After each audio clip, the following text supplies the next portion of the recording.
Hello, everyone, and welcome to today's webinar sponsored by the HIBAR Research Alliance, also known as the HRA. I'm Scott Slovic from the University of Idaho, and I'll be the moderator for today's one-hour event featuring Dr. Randy Larson, Dr. Howard Goldstein, and Dr. Sylvia Wilson-Thomas from the University of South Florida. This is the 15th in our series of webinars for researchers, research administrators, and others interested in what we call highly integrative, basic, and responsive research.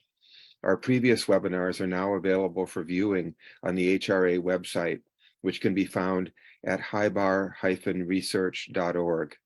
A recording of today's webinar will soon be posted on the HRA website as well. Now let me explain the structure of today's meeting. We'll begin, as usual, with a brief overview of the HIBAR research concept by Lauren Whitehead. Randy, Howard, and Sylvia will then speak for 20 to 25 minutes about the University of South Florida's Pandemic Response Research Network to address wide-ranging aspects of the COVID-19 pandemic, highlighting the HIBAR features of this work and showing how the university is now applying the Rapid Response Research Network concept to other global challenges. And we'll then have approximately 20 minutes for Q&A, followed by an opportunity for our three presenters to offer a few final messages. Now let's get started. Dr. Lauren Whitehead, the director of the HRA, is a professor in the Department of Physics and Astronomy at the University of British Columbia. He'll briefly introduce the concept of HIBAR research and the HRA organization. Lauren? Thank you very much, Scott. It's a pleasure to be here and say just a few words. So it really is a pleasure just to have a few moments to talk a little bit about HIBAR research as a concept and the HIBAR Research Alliance, just to help give an introduction to what I think will be a fascinating presentation in just a few moments. So the term HIBAR Research Project refers to research projects that embrace two key dualities. Each HIBAR research project integrates academic leadership and societal leadership, so that's the first duality. And also, that same project integrates academic purpose and societal purpose. So these are simple ideas, the most important one being that all four of these concepts are present at the same time. And I'm going to be just a little bit repetitious by graphically portraying that. So there are these four ideas that refer to a project that has these four characteristics, and that makes it a HIBAR project. And just to try to explain that a little bit more clearly, we use this word HIBAR. HIBAR is an acronym that stands for highly integrative, which is describing that fact that everything you see on the page there is integrated. And in particular, the academic leadership and societal leadership, partnering between people in society and academics, are together key ingredient. But then also we add to that the notion, more at the bottom of the chart, the academic purpose, which is to produce new information that would be valued within the academic community, while also addressing societal needs in a very direct and important way. Those ideas collectively we describe as being basic and responsive. And that's just the background of that acronym HIBAR. But basically it's a word that describes research projects that are at the intersection of those four ideas. All four ideas are present simultaneously. And this only really makes sense when you're talking about research projects individually. But of course, there can be programs that are intended to encourage HIBAR research projects and all kinds of ways of using the word. But the idea of a research project is right at the very core. And it's a narrowly defined concept, which is a good thing, because it's also turned out to be true, and it's the reason we're so interested in this, that these projects are generally very impactful. So the fact that not that many projects are HIBAR projects, we could take that as an opportunity. Now, there's plenty of room for expanding the number of HIBAR research projects at universities. And what an interesting idea if we could do that. Well, it's that interesting idea that has motivated the creation of the HIBAR Research Alliance. And its mission is basically to try to advance this idea. It's a distributed, organized network of experienced volunteers who are united in their support of HIBAR research projects. The goal is to increase the rate at which HIBAR research projects take place from about one in 20 is sort of a typical rate in many universities today. I would say, based on our presentation today, probably higher at USF. We'll come back to that in a moment. But we'd like to increase that amount to about 1 in 5 by the year 2020, or 2030, pardon me. And we believe there's plenty of opportunity to do that, importantly, while improving the research of the university as a whole. So this is not a situation where anything has to be diminished, but through synergy, it's possible to achieve, we believe, better results. So this will help universities to respond more effectively to societal needs, while also increasing the overall excellence of their diverse research portfolio. Well, what a nice opportunity we have today to discuss this with an exciting and specific set of examples. The amazing activity that we'll hear about at the University of South Florida took a bold HIBAR approach. They deeply integrated those characteristics of HIBAR research projects throughout their pandemic response research network. And these response efforts were bolstered by those HIBAR synergies, which I'll repeat, of being discovery-oriented while focusing on public impact and harmonizing the insights of academic and societal experts. Well, on that note, it's just a great pleasure to welcome you, and Scott, to hand back to you. Thanks very much, Lauren. And now I'm pleased to introduce today's presenters. Dr. Randy Larson is the Associate Dean for Research in the College of Arts and Sciences at the University of South Florida. Dr. Howard Goldstein is the Associate Dean for Research in the College of Behavioral and Community Sciences at the University of South Florida. And Dr. Sylvia Wilson-Thomas is the Interim Vice President for Research and Innovation at the University of South Florida. The floor is yours. So, Dan, I want to thank you for this wonderful opportunity to talk a little bit today about the University of South Florida's response to the COVID-19 pandemic, and how working through this network and working through kind of our institutional response, how this led to the concept of institutional HIBAR networks, which is kind of a new approach that we're taking at USF, at least in part, to expand our research portfolio and to really target impactful problems, both that are of interest to the university through its strategic focus areas, and also, as you'll see later on, targeting other global challenges, particularly those that are outlined in the UN 2030 sustainability goals. And again, I'll be joined by Dr. Howard Goldstein and Dr. Sylvia Thomas as we kind of go through the presentation.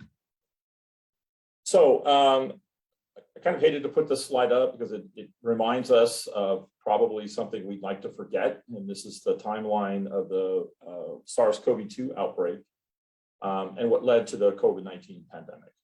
And one of the things that that I think we all certainly all too vividly recall was how quickly we went from cases early on all the way through to the evolution of the pandemic that led to some fairly dramatic, I wouldn't say fairly dramatic, very dramatic consequences with regards to basically the global economy and basically the way we function. So if you recall, the first case actually came out in December of 2019. This was one of the first reported symptoms of the SARS-CoV-2 infections. Very rapidly after that, the cases started to increase in China, and China alerted then the World Health Organization regarding the latest outbreak, or this newest outbreak of the SARS-CoV-2 infections. Then in January, the SARS-CoV-2 was identified as the virus that caused these infections and the symptoms that were observed early on in December. First COVID deaths started showing up in January of 2020. Then in March, and I think we all remember this pretty vividly, in March, WHO declared the COVID-19 as a global pandemic with over 100,000 cases and over 4,000 deaths. and it had already spread by March into 114 countries. By March and April, basically we saw the world shut down. Countries closed borders, businesses were shut down. We saw school closures, social distancing, mask mandates, kind of all of the consequences that came with the pandemic really came out in March and April. And then moving forward, we saw very rapid progress in understanding the pandemic, the development of vaccines, treatment protocols, things like that. And now, of course, we are seeing, although we have to some extent managed the pandemic, but we are still not free of the pandemic. We still see a number of new strains that have emerged. And so there are still long-term consequences of COVID-19. But this gives you a timeline, and we're going to be focusing really in the March timetable where the United States was probably the most dramatically impacted. So as we all know, this was a rapidly emerging crisis. And this rapidly emerging crisis created a number of very urgent needs. And some of these needs were obvious, and some of these needs were not so obvious, at least at the beginning. Certainly, if you go around the wheel here, virology became a key element to understanding the nature of the disease and the nature of the virus, to understand its spread, understand how it formed, and to understand how we can attack it. Basically, how we can develop mitigation strategies. Epidemiology became essential, and this was how are we tracking the virus? And as I think most of us recall, in those days in 2020, one of the main factors that was of key interest was how it was spreading and how fast it was spreading, and what were the factors that were causing the spread. So the virology and the epidemiology are obvious needs that emerged early on in the pandemic. Also testing, we had enormous pressure to increase the types of testing that we were doing and the quantity of testing we were doing.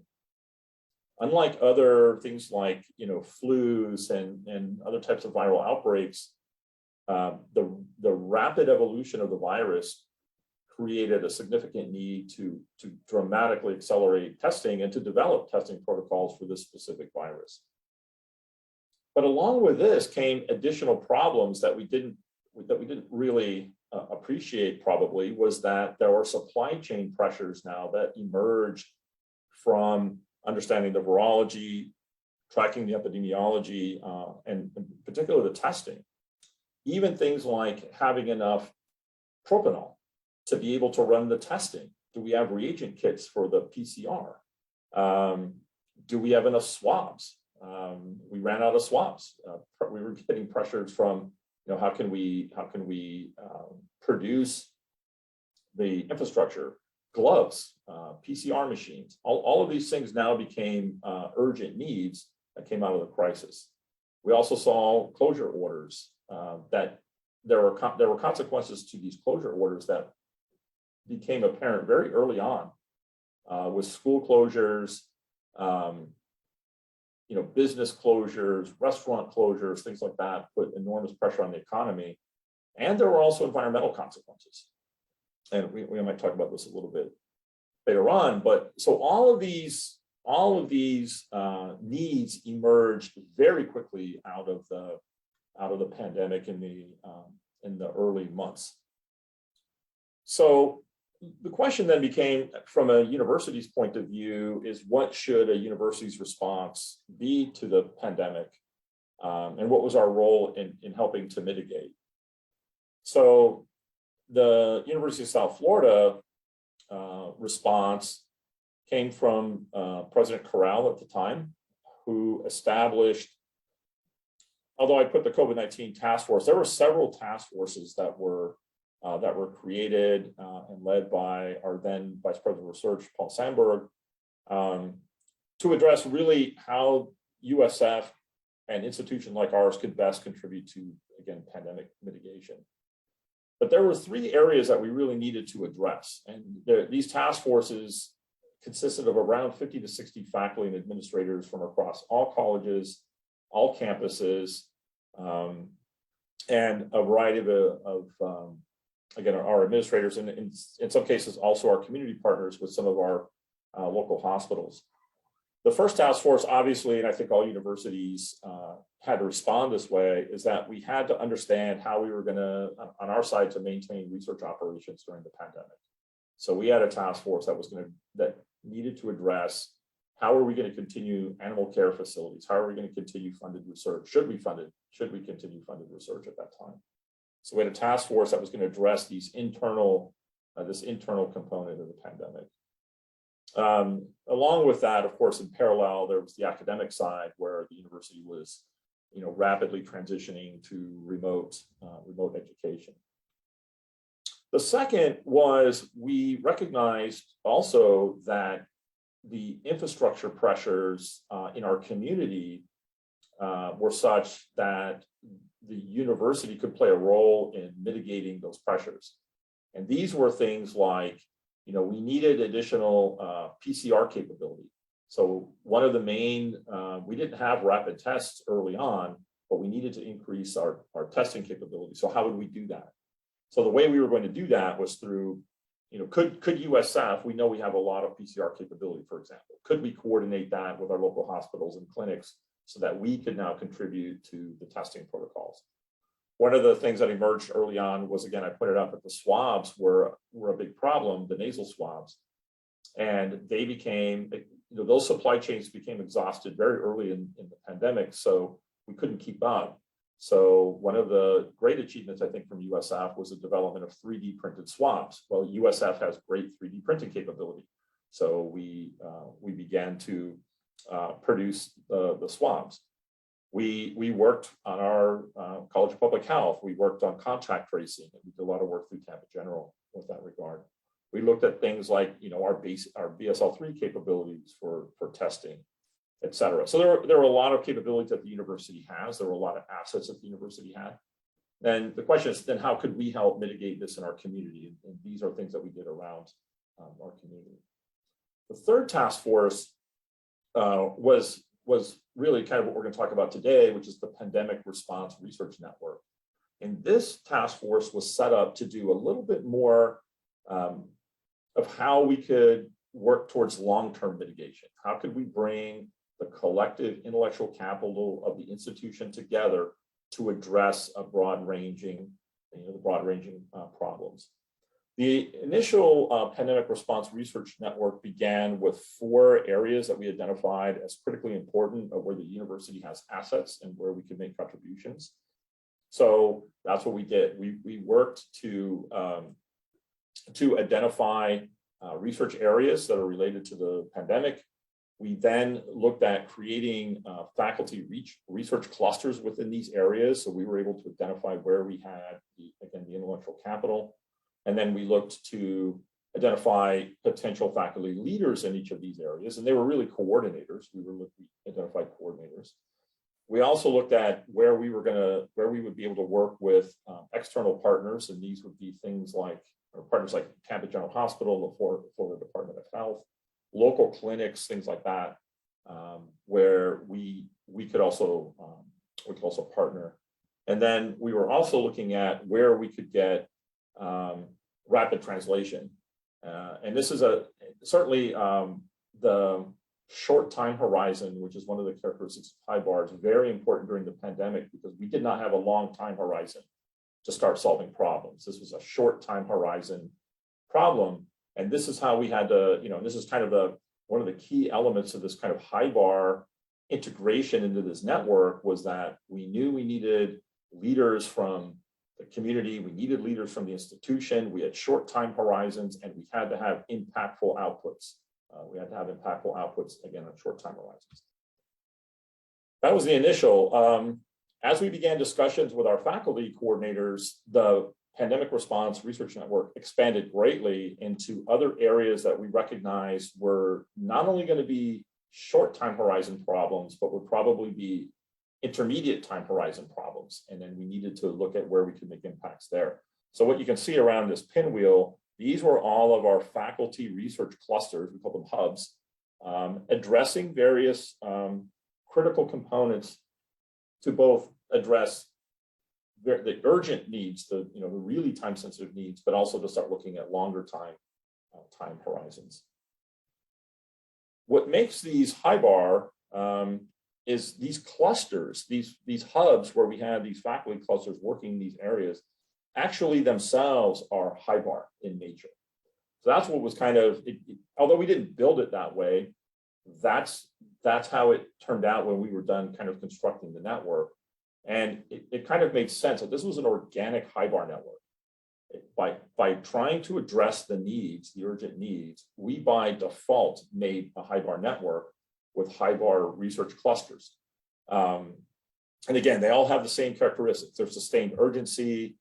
We needed societal engagement. These are societal problems that we needed to solve. They're discovery oriented. We had to make advances in our understanding, including some of our basic understanding. And clearly they had public impact. So all of these things, when we put this pandemic response network together, it had a series of coordinators, all the hubs were coordinated. We had an academic leadership. All of those components were essentially HIBAR. And so that's kind of what led us to this concept of HIBAR, of the HIBAR Research Network. And I think now I'll pass it off to Dr. Goldstein, who's going to talk about kind of what's really important about this and really exciting about these networks is the transdisciplinary nature of them. So going on to the next slide, one of the things that you may have noticed in the initial conceptualization of the Pandemic Response Research Network is that it really wasn't anything about individual family well-being, and we had lots of faculty who had a history of investigating traumatic events, for example, hurricanes, making predictions about what is this going to do in senior living facilities, group homes, prisons. What about school closings and this rapid response using teleeducation? What about healthcare when safety and overwhelmed faculty and facilities was actually impeding the ability of people to get their traditional healthcare needs met? And, what were the economic ramifications of people in service industries? It turned out that this hub ended up being the largest, probably by far. We had about over 90 faculty. At least 16 different departments were represented. And that was too much we had to reorganize to get anything done. So in asking people what their areas of interest were, we were able to reduce it down to 8 clusters. And within those, we identified more senior investigators to provide some leadership in mental health, criminal justice, food, sleep, and physical activity, health literacy, healthcare disparities, caring for adults and seniors, child and family welfare, remote education and educational technology. And if you move on to the next slide, you just sort of see that as an example, this hub is one that involved all these different colleges, arts and sciences, behavioral and community sciences, education, engineering, public health, not to mention a few others like business and medicine. And I think that this is just an example of what was happening throughout the university when we were meeting remotely. And not only was it interdisciplinary, but it made us start thinking about what this meant in terms of how do we provide for educational opportunities that really relate to HIBAR research and the endeavors that we were undertaking. I'll give you an example around a course that we came up with, but it had a lot of implications for the research that we were doing and involving both undergraduates and graduates and postdocs in our labs and so forth. And if we can go to the next slide, after meeting the advisory group meeting weekly for about a year, we began to reflect on this widespread cultural effect on the university. And I'll talk a little bit more about that later. But we saw positive effects that we wanted to sustain. And one of the ideas that that was brought up was we need to get students involved in a more organized fashion. So I ended up proposing a course, a pro-seminar that on transdisciplinary science. It attracted 13 students in a very short time period. It was a last minute offering. We had 9 disciplines represented. You know, and the premise of this course was that to address big national and global problems, transdisciplinary research is really a need. And the Pandemic Response Research Network offered a case study on how a university might encourage this kind of research and HIBAR research, if you will. One of the things that I think was a starting point for this was distinguishing between interdisciplinary endeavors, multidisciplinary endeavors, and transdisciplinary endeavors. So we had students from all these disciplines, and the idea was for them to begin thinking from the outset of a big problem. So we acquainted them with the United Nations Global Sustainable Development Goals as a potential problem that would welcome transdisciplinary initiatives.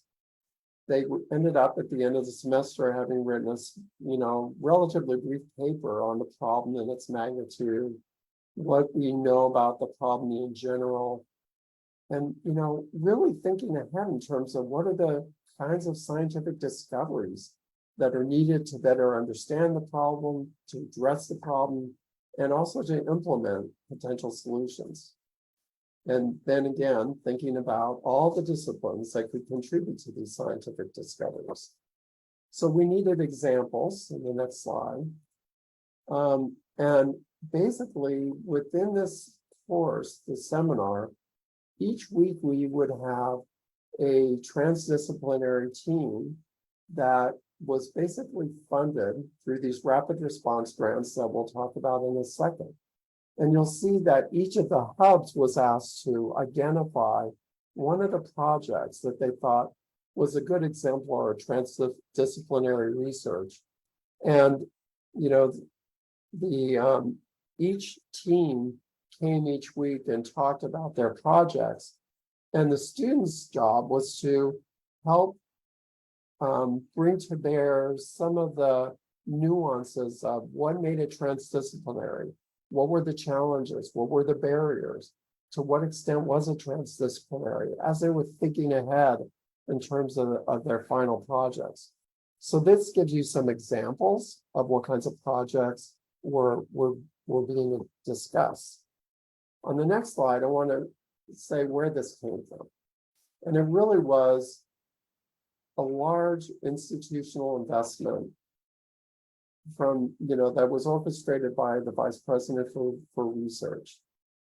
The strategic investment pool of funds was used. There were also some matching funds from the Florida High Tech Corridor, I believe. About a little over $1 million was actually invested in 3 rounds of these rapid response grants. And I think that was a catalyzing force around the idea that we could get these individual faculty members to respond quickly. The first round really focused on short time frame projects that could get off the ground right away and have some results within 3 to 6 months. As that one got off the ground, we were starting to design a second round of announcements, and the focus there made it even more transdisciplinary, where we had to have multiple PIs from different academic units across the University of South Florida system. And then the third round really began to focus us on where do we need pilot work that would help us target specific agencies, industries, foundations for future funding. So out of that $1.1 million investment, you may wonder, well, what was the return on the investment? So we kept track of this for the first year or so, year and a half maybe. And we found that there were 156 proposals that were went through sponsored research, the sponsored research office, requesting $52 million. And there were about 39 awards of a total of $6 million that came from that. So there was a pretty sizable return on investment to begin with. There were not many invention disclosures, licenses, startups, those kinds of things have continued.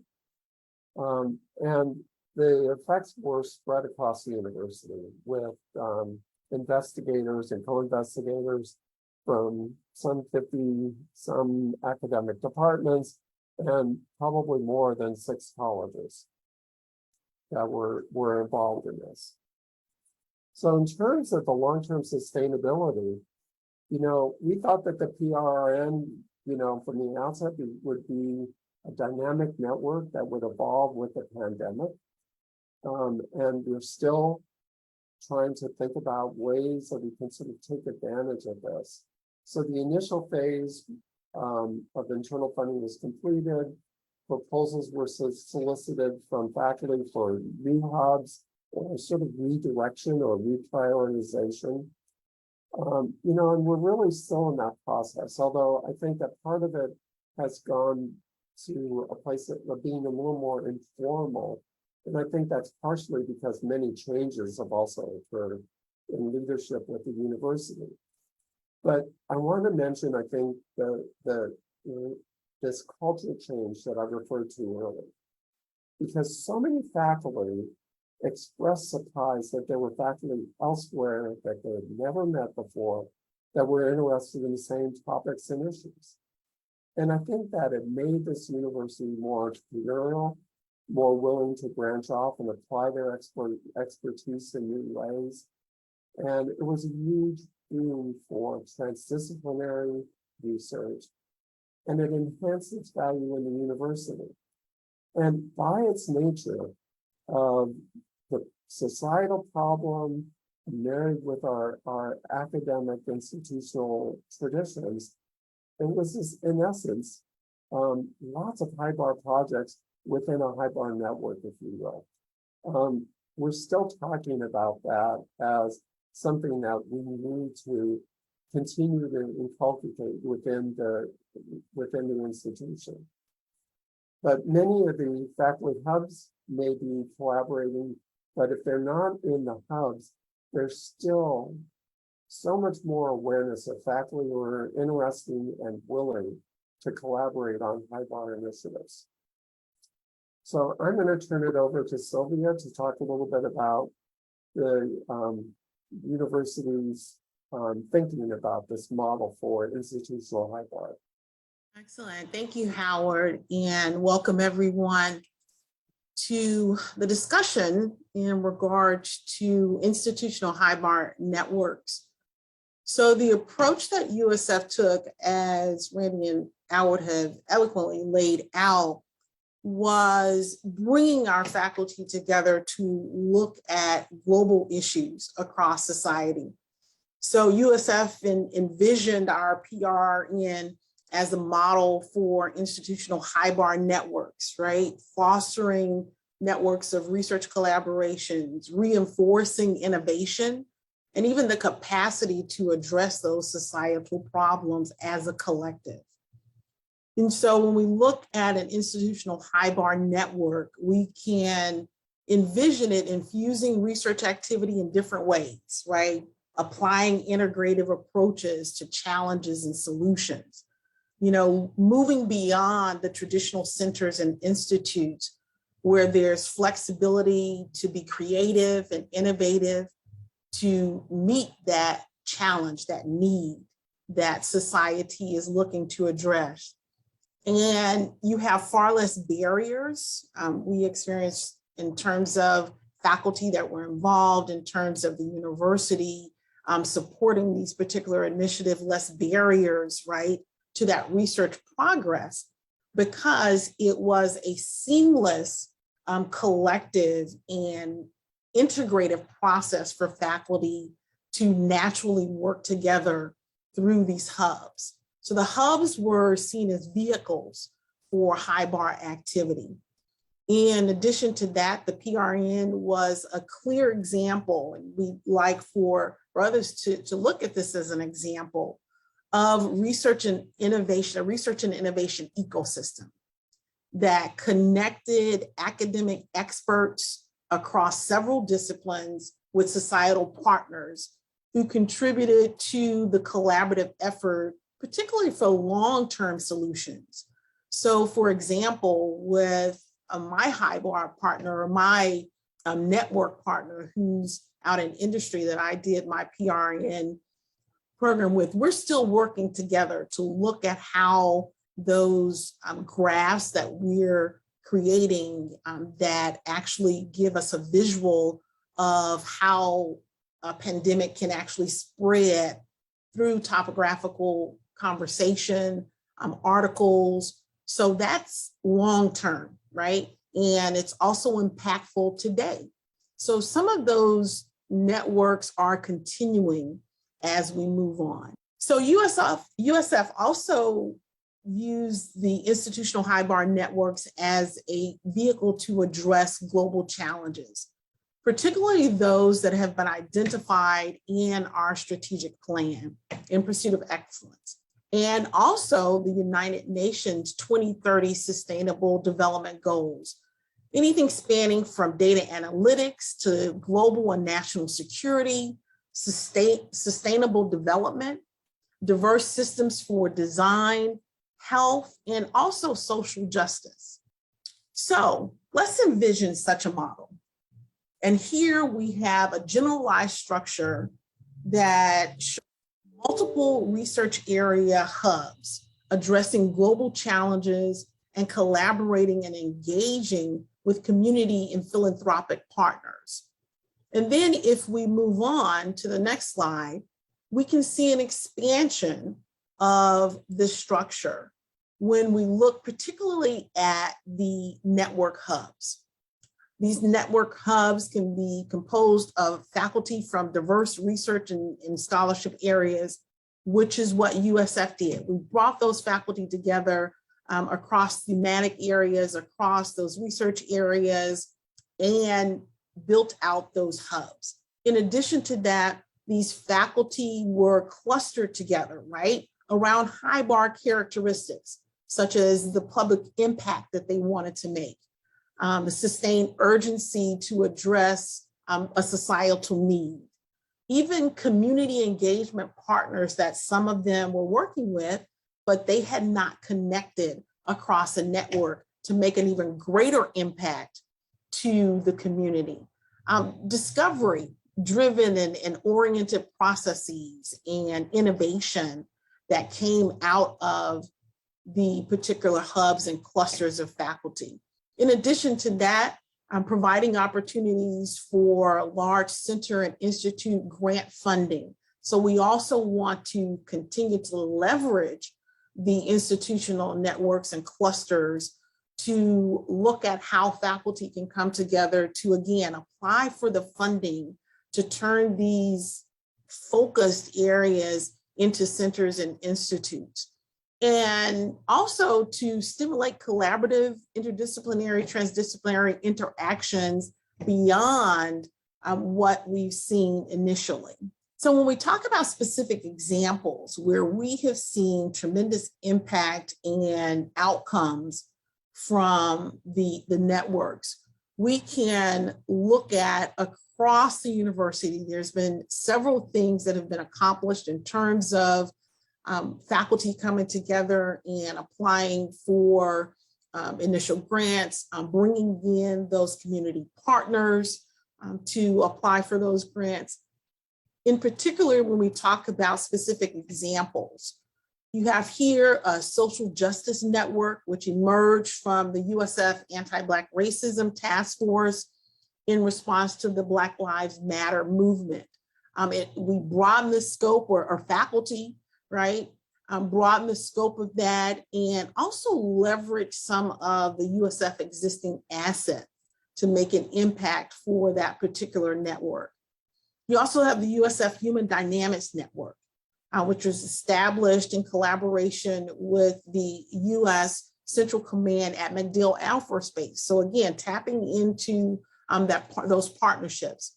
And it was established in conjunction with MacDill around human dynamics and influence. So it broadened that scope as well to include other areas of human dynamics. And it also resulted in a $10 million blanket purchase agreement with the USF Sitcom. So we're really pleased about all of this activity. And of course, looking at the USF H. Lee Moffitt Cancer Center Biomedical AI Network. That's a new network that's established with Moffitt and a new department in terms of machine learning and how we're going to, again, look across that data analytics, how we apply and merge the research and the innovation that we're doing in terms of data analytics. This includes broad programs across the USF system, and it's also developing a new degree and a certificate program. So there's a lot of things that can be leveraged out of an institutional HIBAR network, which USF continues to do. We're continuing to support those clusters of faculty and we'll continue to engage them. And so when we're looking at the model, we really want others to, ask questions, help if they need answers in regards to understanding the model, talk to us about how it works, the funding of it, bringing those clusters together and how it's being managed and how we are looking to the future to grow it. And so I'll turn it back over to Randy. Thank you, Sylvia. So just some take homes from the USF PRN that we've learned at USF. One of the things I think kind of the biggest take home for me, and I think for a lot of our faculty was, and I think Howard had pointed this out during his portion of the presentation, was that first, how eager our faculty were to form the clusters, to understanding that there was the challenge, and to come together and meet faculty that they had not met before or worked with before in relatively broad areas. So the bringing of those faculty members together was probably one of the most exciting elements of the PRRN. We rallied around a global challenge. We readily formed the clusters. Faculty immediately began working together, and really incredible outputs came out of that early PRRN cluster. The second kind of take home, so the first was that if you provide faculty with these kinds of opportunities, they readily engage in those activities. So presenting with these kind of HIBAR opportunities, we found that our faculty readily engaged in those opportunities. The second, I think, probably maybe one of the largest take-home lessons was the fact that once we put the PRN together, it began doing the activities, it was very active, continues to be active,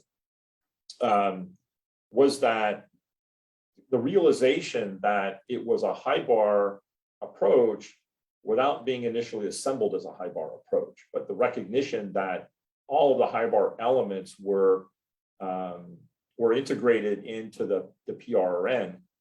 But then when you take a step back, you realize that, well, these kinds of networks can be very powerful tools for bringing together transdisciplinary research efforts. And I think Howard also pointed out something very important at USF. There was a culture change in the way our faculty across the units thought about approaching these kind of research problems. So that is transformative for an institution to be able to start thinking that maybe we should really better leverage our faculty capital to be able to address problems that are, global challenge problems, but more higher level problems. We have a high level problem. There are smaller research areas that are associated, I would say smaller, more focused research areas around that broad topic. We have faculty assets in those areas. We bring them together. We provide some coordination. When we can also incentivize with funding for a seed grant opportunity. And let the faculty, it's kind of a grassroots. Let the faculty emerge with their own clusters at some point. Let them develop those projects. And HIBAR projects come out of that because we are bringing the HIBAR elements together in the hubs, and then we allow those hubs to percolate. And because these are networks, they're not. I think as Sylvia pointed out, these are not institutes or centers, so they're not rigid. They are dynamic. The faculty can then drive where the hubs are. The faculty can then drive new areas or new hubs that we might want to attach on, or even to develop new networks.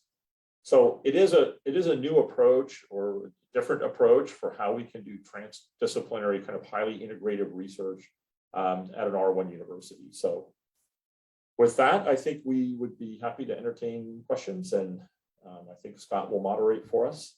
Great. Thank you very much, Randy, Howard, and Sylvia, for that very fine overview of the initiatives. I would say not just one pandemic-related initiative, but multiple spin-off initiatives that you've been undertaking in recent years. Randy, it seems to me that you've presented the key takeaway points, that the overarching ideas emerging from your presentations already. So maybe we can run up to the top of the hour with our Q&A, and that leaves us approximately 12 minutes or so for this Q&A. I will be happy to receive any questions from the Q&A box, and I also have some of my own. Here's a question. Howard, your transdisciplinary research is exciting and generative. Have you worked with or heard from departments on how this will figure in tenure, promotion, and merit at department and disciplinary levels? So this is commonly recognized as a major barrier to transdisciplinary research. However, before the pandemic, if I have my timing right, our provost at the time asked us to review promotion and tenure documents at all levels, so department levels, college levels, with the express charge to ensure that they were accommodating people involved in interdisciplinary and transdisciplinary work. There were some other charges in addition to that, but I think that the timing across universities probably is ripe for this. You know, the idea of breaking down silos and so forth, and realizing what the barriers are to individual faculty. It's always going to be a challenge at the departmental level where they have their own traditions and so forth. But the more we communicate the kinds of initiatives that the university is valuing, that has payoffs in terms of grant funding and publications and so forth, I think that, you know, we will continue to make progress there. But it specifically has been addressed at the university level, and will have to continue to be addressed. Yeah. Sylvia, did you want to add to that at all? No, just in agreement with Howard's comment in, regard to how we strategically look at, funding faculty and their research, and, how that moves that research agenda ahead, and particularly in terms of how that research can provide some impact to society. So we're also considering that. Thank you. Yeah, and we have another question from an attendee that in a sense builds off of something that Lauren mentioned in his preliminary remarks about the fact that HIBAR research should not draw resources or attention away from other forms of research. And our attendee asks, what strategies do you use to champion HIBAR initiatives while addressing possible perceptions across the university that this may dilute support and advocacy for typical or more individual focused foundational disciplinary research? I can comment on that, at least from kind of our perspective, is that for the networks to be, I think, effective, what we do is we bring research projects that are already supported, that are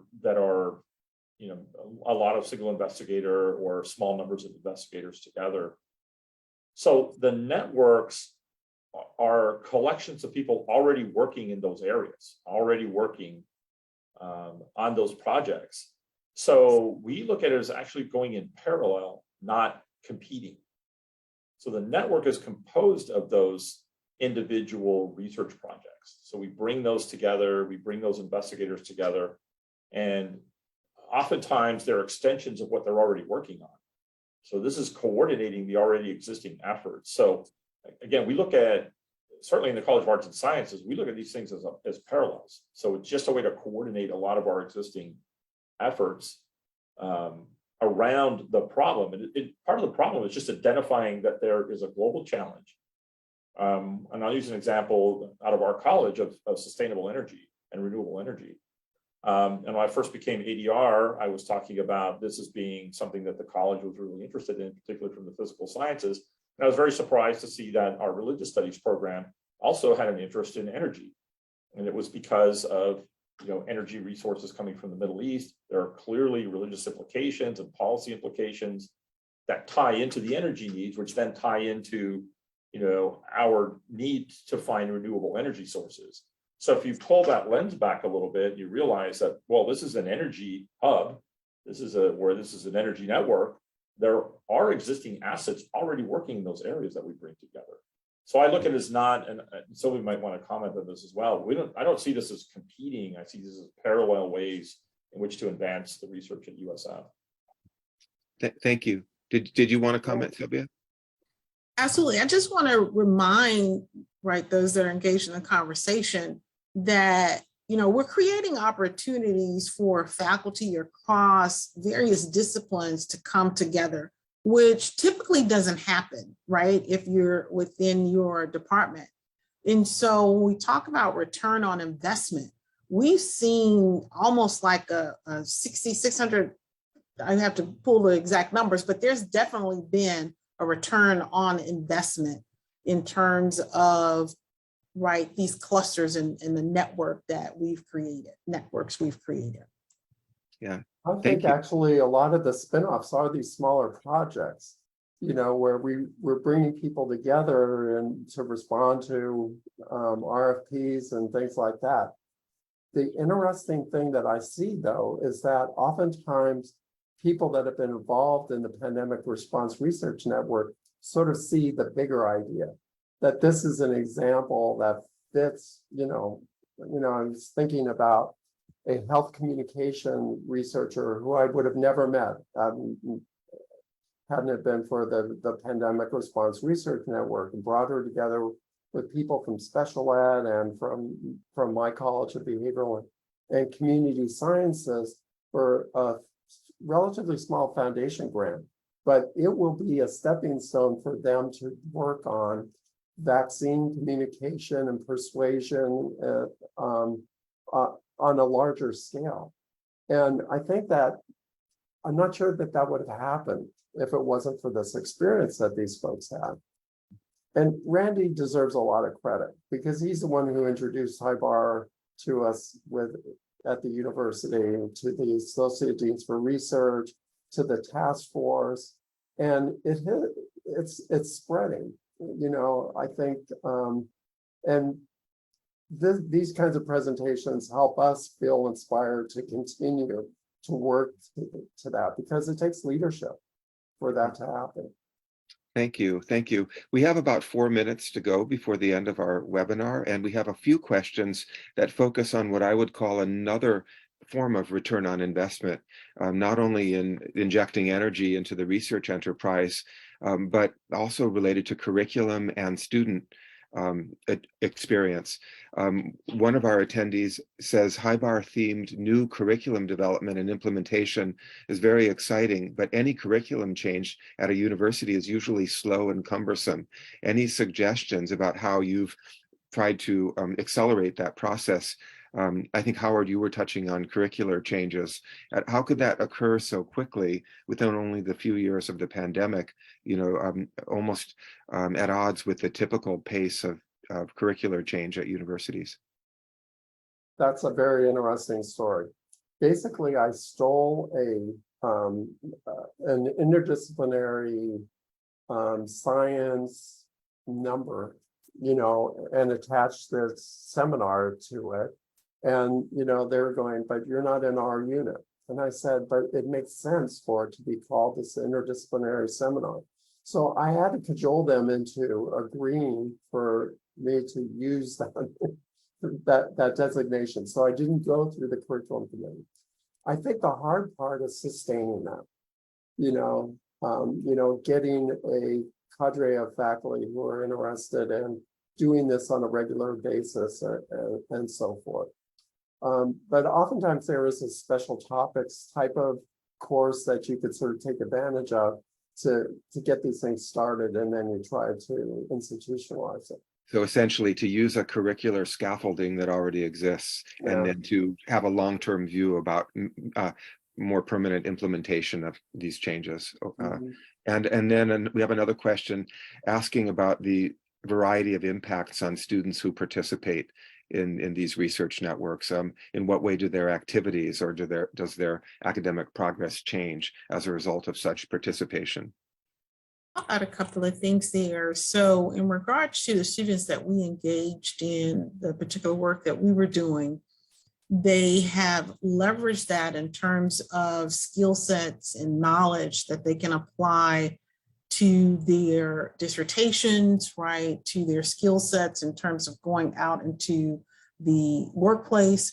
So when we talk about the research engagement for the student, we value that, and we want undergraduates as well as graduate students and postdocs to be engaged in that research.